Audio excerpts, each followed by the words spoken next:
Hello BookTube.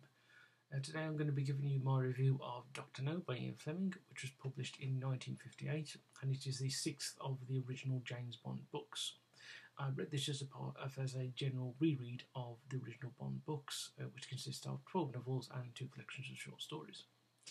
In Dr. No, James Bond is sent off to Jamaica to investigate the disappearance of the head of station, Commander Strangways, and his secretary, Mary Trueblood. M and the Jamaican authorities are convinced that this is merely a case of Strangways and Trueblood being lovers and that they have done a bunk. Bond, however, is not convinced. Having worked with Strangways before in the operation against Mr. Big in Live and Let Die, Bond is convinced that this is out of character for Strangways, and he becomes even more convinced there is something more sinister going on to the disappearance of Strangways and Trueblood, when he discovers that Strangways was investigating this mysterious figure, Dr. No. Dr. No is a half-German, half-Chinese millionaire who owns an island called Crab Island off the coast of Jamaica, where he makes his fortune from guano, which is bird shit, and which doesn't seem, for most people watching this, seem something that you could make a fortune out of. However, guano is an extremely brilliant fertilizer, and so Dr. No has made a fortune by selling this around the world.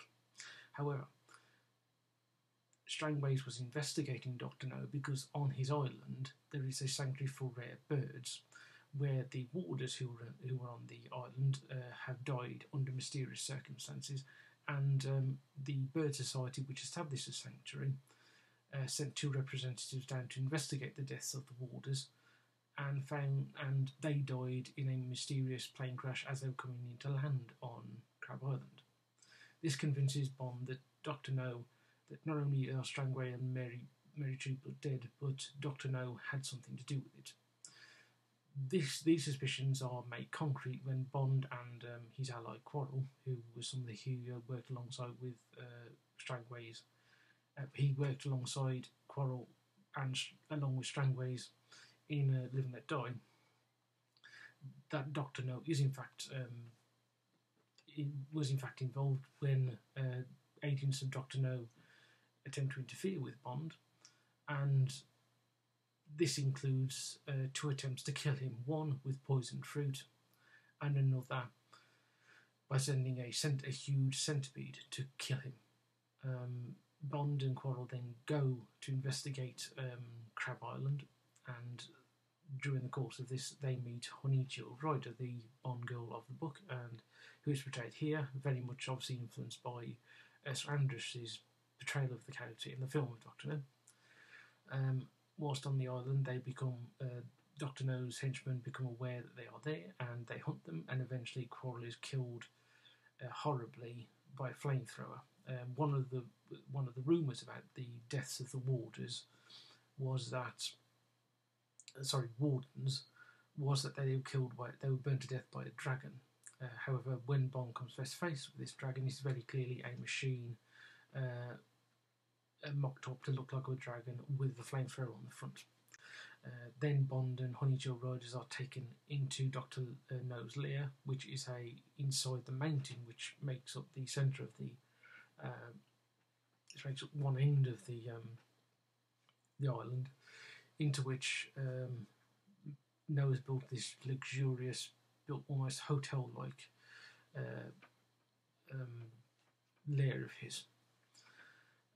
Then Bond and Honey Jill Riders are introduced to No, and over dinner he explains his plan. He explains that he has established himself on the island with the cover of the guanery, which is making his fortune, so that he can interfere with the American rocketry program, which is rocket tests and experimentation that is taking place on the American Caribbean island of Turk Island. No has gone into business with the Soviets and the Soviets have trained a couple of technicians to be able to interfere with the radio signals of the rockets and forcing them to crash land in various places where they're not. For example, one rocket is meant to crash land in the South Atlantic, but No's specialists make it crash land in the middle of the Amazon forest in Brazil. No also explains to Bond that he is also planning to make these rockets in the future land close to Cadbury so he can recover them and then dispatch them for a significant price to the Soviet Union and even possibly to the newly established People's Republic of China. After this, at the end of this, No decides he's going to kill off Bond and Honeyshield Riders because he does not allow anybody who he does not invite on the island to ever leave. However, he decides that the fate of these two are going to be somewhat different. Honeyshield Riders is going to suffer the fate of being eaten to death by crabs. There are these things called black crabs which migrate across islands which they're on, and Honeyshield Riders is going to be pegged out in the sort of on the ground in the sort of course of this, and and as the crab creature, they will eat her and cut her to pieces with their claws. Bond, however, is going to be put through what Dr. No calls an obstacle course to test the limit of a man's courage. And so Bond is put through this. This obstacle course includes an electrified grill, having to force his way up a series of what look initially from the outside as ventilation shafts, having to get through a darkened part of this shaft, which is filled with poisonous spiders. One of which is a part of the shaft, which is heated and burns him, and then finally, at the end of it, he gets outside to a fenced-off area of seawater, of a bay, where there is a huge 50-foot giant squid, which then Bond has to fight and does eventually kill. After this, Bond is able to get out of this sort of fenced-off area, and he's able to kill Dr. No by burying under a load of guano, and then he shoots his way out, finds Honey Rider, who hasn't been killed by the crabs, because in spite of the way that Dr. No spoke about the crabs, he clearly didn't know much about them, because they did not attack Honey Rider. She merely lay there still and they walked over her. And then Bond and Honeyshield Rider get into the Dragon, drive off, get to where Bond's canoe that he and Quarrel came on the island where they finished that, and then they get back to Jamaica. Bond reports this to the authorities, and then Crab Island is raided, and the police in Jamaica and their opposite numbers in Cuba start rounding up Dr. No's henchmen, many of whom have left the island and either gone to Jamaica or attempted to go to ground in Cuba. Overall, I did enjoy this. I like the fact that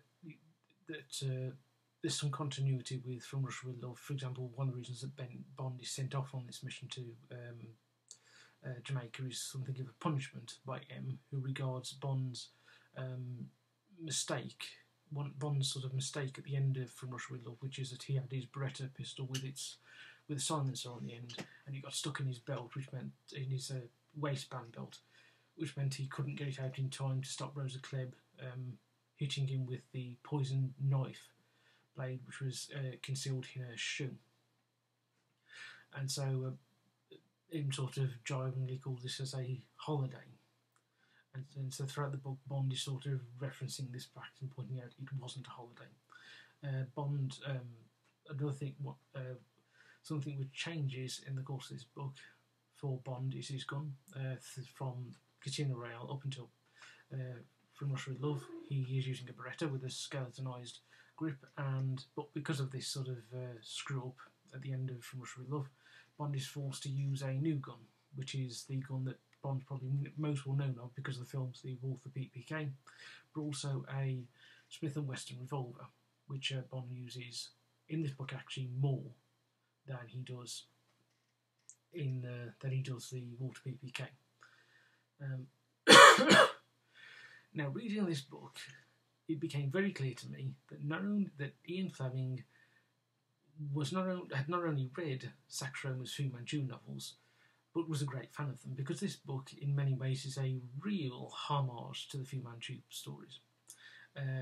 Whether you're talking about the methods by which Dr. No attempts to kill Bond, whether being he gets given a basket of poisoned fruit, which is described when it's tested for each fruit to have enough poison in it to kill an elephant, through to the attempt to assassinate him using the centipede, and then finally that obstacle course with the spiders, and also particularly that sort of fight Bond has with this huge, with that giant squid. Also, Dr. No really is very much, you can in the way he's described as this super genius, this very still, calmly spoken figure, sort of redolent of the way that Fu Manchu is described in the Sax Roman novels, particularly the first one. Also, the another way that's very much you can see that Fleming's drawing from Fu Manchu is that Dr. No has this absolute iron grip on his henchmen and on the Chinese community in Jamaica, as well as on the community of the mixed race community of half Chinese, half black people in Jamaica, who Fleming describes using the description of the time as Chigros, so Chinese Negroes. Sorry about this. Get off. So, in that sense of sort of the fact that they will not betray Dr. No, they know that one false move and he will, without a second thought, kill them. Is really well done, and you get a sheer sense of it. You very much get the sense throughout the book that Dr. No is always there, even when he's not on the page. He's this threat hovering over everything that Bond does as soon as he arrives in Jamaica, where he's picked up from the airport by Quarrel in a car. They're being followed. It's very well done. It's very much like the way that Mr. Big was portrayed in Live and Let Die. That Dr. No very much has obviously clear links with Live and Let Die because of the return of the characters Strangways and Quarrel, but also that same sense of the villain being ever present, omnipotent in a way, and also the sort of luxury of the place, the exotic luxury of the locations. Fleming, who I know did obviously lived in Jamaica and loved the place, very much gets over you really get his love of the place of Jamaica.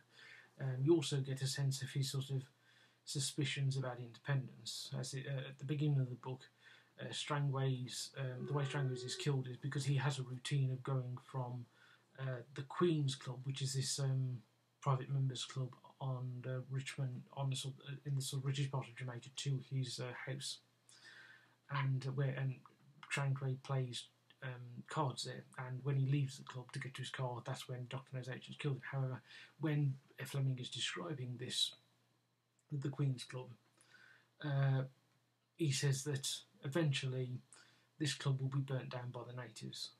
So he's very suspicious that post-independent Jamaica will cease to be as beautiful, luxurious and exotic as it was, and it will descend into squalor and anarchy, which I thought was interesting, particularly given this is written in obviously 1958, so this is after the Suez Crisis of 1956, and so where the sort of end of the British Empire really has sort of become obvious.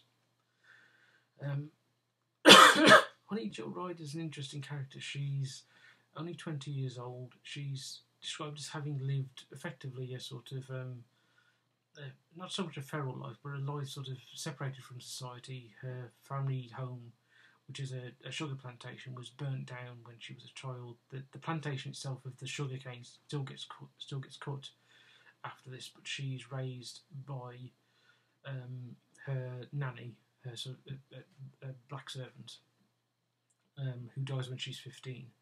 But this nanny raises her, and she spends a lot of the time in nature, and she's very well versed about sort of animals, both on land and at sea, but is completely sort of seems to be sort of completely ill at ease with sort of social settings. And she's an interesting character.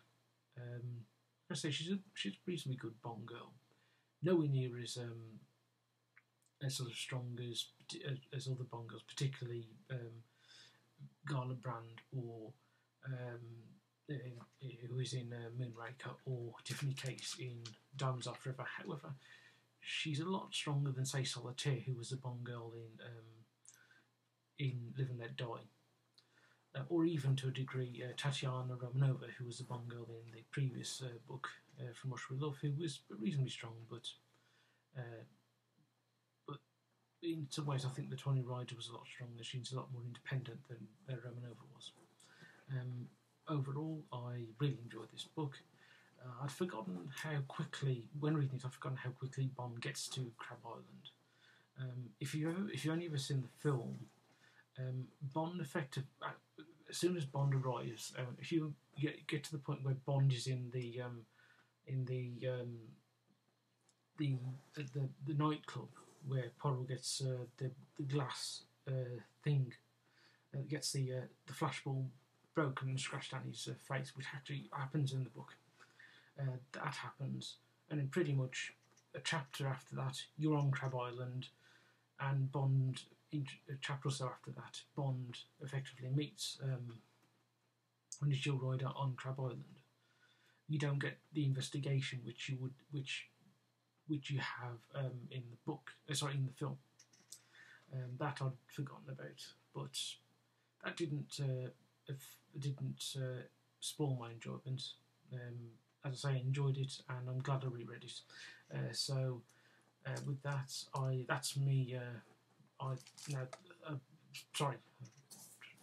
Having read that, I will now be reading. Well, in fact, I am currently reading Goldfinger, which I should you'll probably get a review to me on this by the end of this week. Now, the next one I'm going to be the next book after this is actually a collection of short stories, which is For Your Eyes Only. Now, I'm also planning to read this, not a James Bond book, Kong Skull Island. So what I'm going to do with For Your Eyes Only is I'm going to read a short story a day, and then do individual reviews of those short stories as I'm reading this. So probably over the course of next week, you'll get a number of videos on that instead of just one. But with that, BookTube, I'll say goodbye, and I will see you probably next weekend.